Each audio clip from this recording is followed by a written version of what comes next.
Nesse vídeo eu vou estar respondendo a um protestante aqui da minha cidade que acabou comentando no meu vídeo, esse vídeo que eu fiz, o perigo de ser um protestante. Eu dei ênfase ao fato de alguns protestantes, conhecendo a verdade, eles se privam dos sacramentos, e eu falei que isso é muito arriscado, a pessoa pode até mesmo perder a salvação.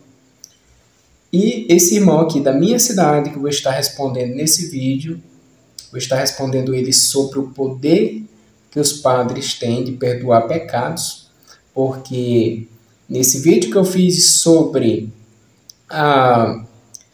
o perigo de ser um protestante, eu fiz menção do sacramento da confissão. E esse protestante, claro, discordou e disse que só Jesus pode perdoar pecados. Peço um pouquinho de paciência a você, eu vou ler aqui o comentário dele, que ele fez, para que eu possa estar trazendo argumentação a respeito desse comentário. Ele diz assim: amigo, não se iluda com essas palavras, achando que confessar seus pecados para qualquer pessoa vai lhe isentar da culpa. Aqui ele já começa errando, faço um pequeno comentário aqui. O padre para o qual eu confesso, para o qual os católicos confessam seus pecados, não é qualquer pessoa. Isso é um erro falar dessa forma. Mas vamos adiante. Eu vou deixar um só versículo para a sua meditação. Falou isso para mim, né? Segui a paz com todos e a santificação, sem a qual ninguém verá o Senhor. Hebreus, capítulo 12, versículo 14. Tá bom, tudo bem com o versículo aqui. A santificação é um processo que inicia na vida do crente assim que ele confessa seus pecados diante de Cristo e aceita-o como seu salvador pessoal. Daí em diante começa o processo de santificação, se de fato ele confessou a Cristo como salvador de verdade e não só da boca para fora. A palavra exige santificação, sede santo porque eu sou santo, diz o Senhor. Seria muito fácil, ele complementa aqui, pecar, confessar para o pastor ou para o padre e já está salvo. Aonde fica o sacrifício de Cristo? Seria estes mais importantes do que Cristo que morreu por nós? Aqui há algumas coisas importantes no comentário desse irmão. Ele diz assim, ele dá ênfase primeiro à questão da santificação. Eu acho que ele pensa que, eu acho, irmão, que o senhor pensa que o católico, quando ele confessa, ele não tem a ideia de santificação. O senhor pensa que nós vamos lá, confessamos e continuamos naquele pecado. Não é assim que a igreja nos ensina. A igreja ensina, primeiramente, que devemos nos arrepender e depois confessar, porque se confessarmos sem arrependimento, essa confissão nem validade não tem validade alguma. E ele diz assim ainda, que me chama a atenção, seria fácil pecar e confessar para o padre ou para o pastor. Aliás, é até invertido aqui. Pecar, confessar para o pastor ou para o padre e já está salvo. Primeiramente, o pastor, esses auto-intitulados pastores, não têm autoridade realmente para perdoar pecados. Não faz sentido algum confessar um pecado para uma pessoa dessas, com todo respeito. Tudo bem você pedir a oração a qualquer cristão. Agora, crer que um pastor pode perdoar pecados, realmente ele não pode, porque ele não tem sucessão apostólica. Eu tenho um vídeo sobre a sucessão apostólica aqui no canal e eu aconselho que o senhor assista esse vídeo sobre sucessão apostólica. Os padres têm isso. A sucessão apostólica nada mais é que uma ordenação válida, passada de geração em geração, através de todos os séculos de história da igreja, da autoridade apostólica. Cristo escolheu os apóstolos, levantou esses homens como os primeiros líderes da igreja. E essa autoridade, através do sacramento da ordem, foi passada de apóstolos para os bispos e os bispos para outros bispos assim sucessivamente durante toda a história, até os bispos atuais que consagram os padres, fazendo com que esses sejam capacitados com autoridade para perdoar pecados. Infelizmente, o seu pastor de nenhuma denominação, tem essa autoridade. Nós gostaríamos que ele estivesse, mas não tem. Eu estou respondendo porque em outro comentário, eu vou ler aqui outro comentário, é interessante também. Eu vou focar apenas no final do comentário, porque ele faz aqui uma citação de Lutero, algumas coisas até um pouco absurdas, não. Com todo respeito. Você diz: infelizmente não posso concordar com o seu comentário, porque não tem base sólida na Bíblia, que é a única regra de fé e prática. Primeiramente, nem a própria Bíblia diz que ela é única regra de fé e prática. Isso é a invenção da Reforma Protestante. Não existe um versículo que diga isso. Não pode distorcer a palavra e assim ensinar, fechando a porta às pessoas que podem ser salvas por Cristo através da palavra verdadeira das Escrituras Sagradas.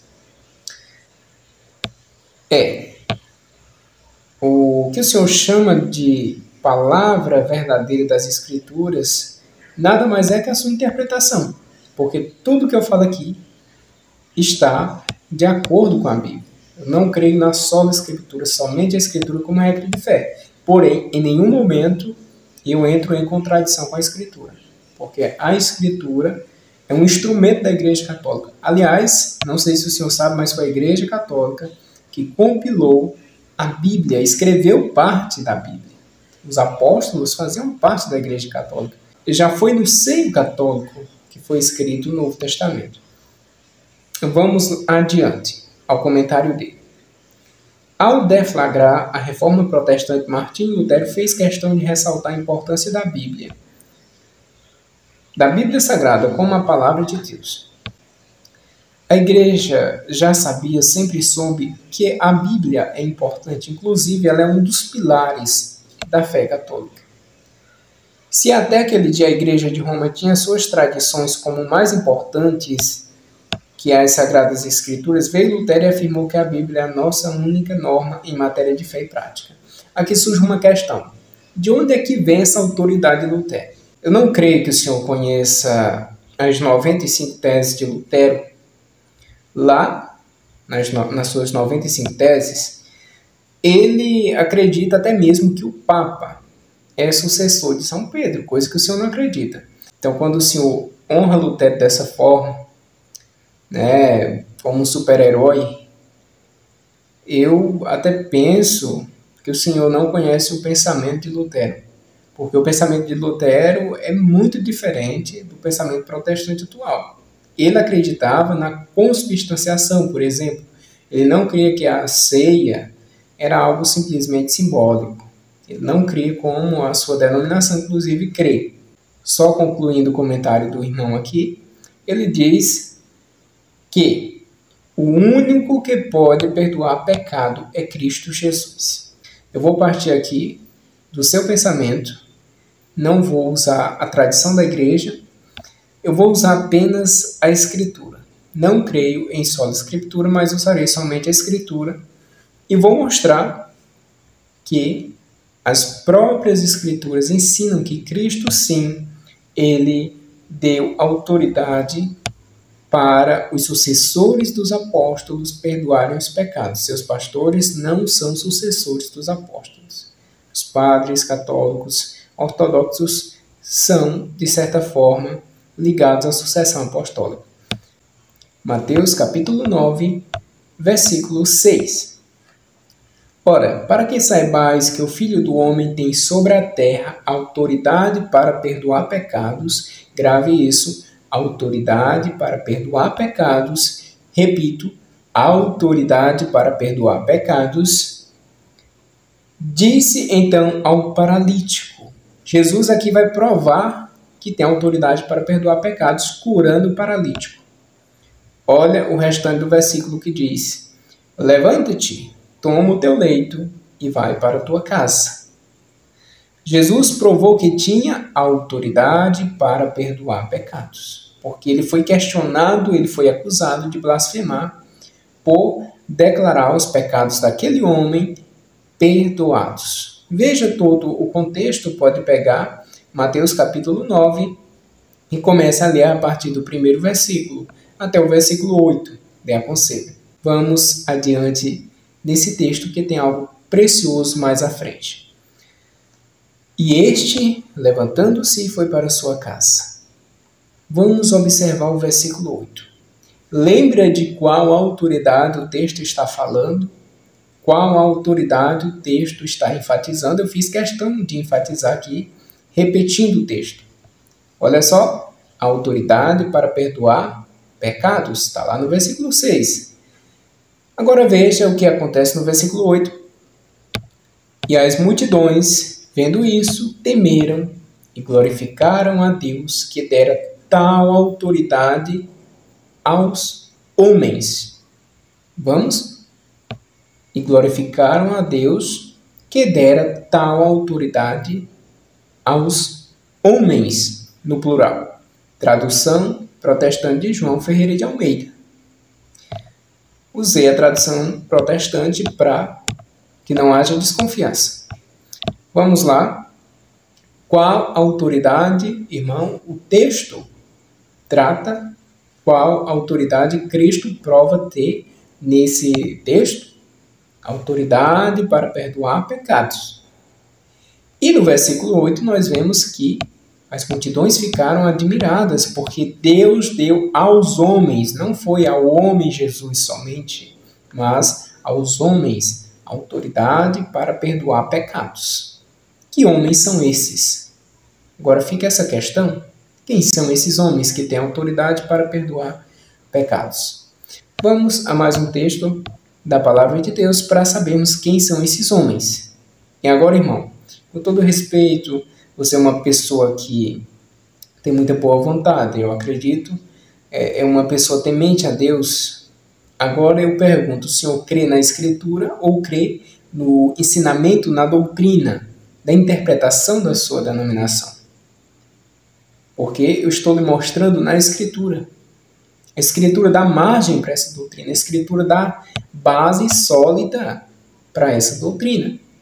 Vamos adiante, vendo que os homens, sim, têm autoridade para perdoar pecados. Ok? Então vamos lá. Evangelho de João, capítulo 20, versículo 22 e 23. Jesus se aproxima dos discípulos e diz, se eu pegar aqui do versículo 21, Pai seja convosco, assim como o Pai me enviou, também eu vos envio a vós. Vamos lá ao versículo aqui destacado, versículo 22 e 23. E havendo dito isso, assoprou sobre eles e disse-lhes, recebei o Espírito Santo, aqueles a quem perdoardes os pecados, são-lhes perdoados, e aqueles a quem os retiverdes, são-lhes retidos. No texto anterior, nós vemos que Jesus ele tem autoridade para perdoar pecados, e Deus concedeu essa autoridade aos homens, no plural, não somente a um homem, a mais de um. E aqui nós vemos homens recebendo do próprio Cristo autoridade para perdoar pecados. E o texto diz claramente, aqueles a quem perdoardes os pecados são-lhes perdoados, e aqueles a quem não perdoardes os pecados são retidos. As pessoas permanecem com aqueles pecados. Aqui está o sacramento católico da confissão. Por que eu confesso o meu pecado ao sacerdote? Porque ele tem, não da parte dele, mas da parte de Deus, recebeu da autoridade de Deus, autoridade para perdoar pecados. Cristo tem poder e ele concede o seu poder a quem ele quiser. Ele é todo poderoso, ele pode fazer isso. Então nós vemos aqui uma rápida resposta ao nosso irmão, que diz crer na Escritura, e eu acredito que ele crê na Bíblia, mas eu espero uma humildade, digamos assim, da parte dele, para agir sem preconceito com a Igreja Católica e ver que a Igreja Católica tem base bíblica, tem sustentação bíblica, até mesmo porque pode até parecer polêmico o que eu vou falar. A Igreja Católica ela não se baseia na Bíblia, é a Bíblia que se baseia na Igreja Católica. Sem a Igreja Católica, não teríamos o Novo Testamento, não teríamos uma Bíblia completa, compilada como nós temos hoje. Peço a você que deixe seu like, inscreva-se no canal, quem ainda não é inscrito, e assim seguiremos em frente com esse trabalho de esclarecimento da fé católica, porque a Igreja Católica precisa sim mostrar a sua concepção, o seu ponto de vista, deixar a sua fé bem clara para todos aqueles que querem conhecê-la cada vez mais.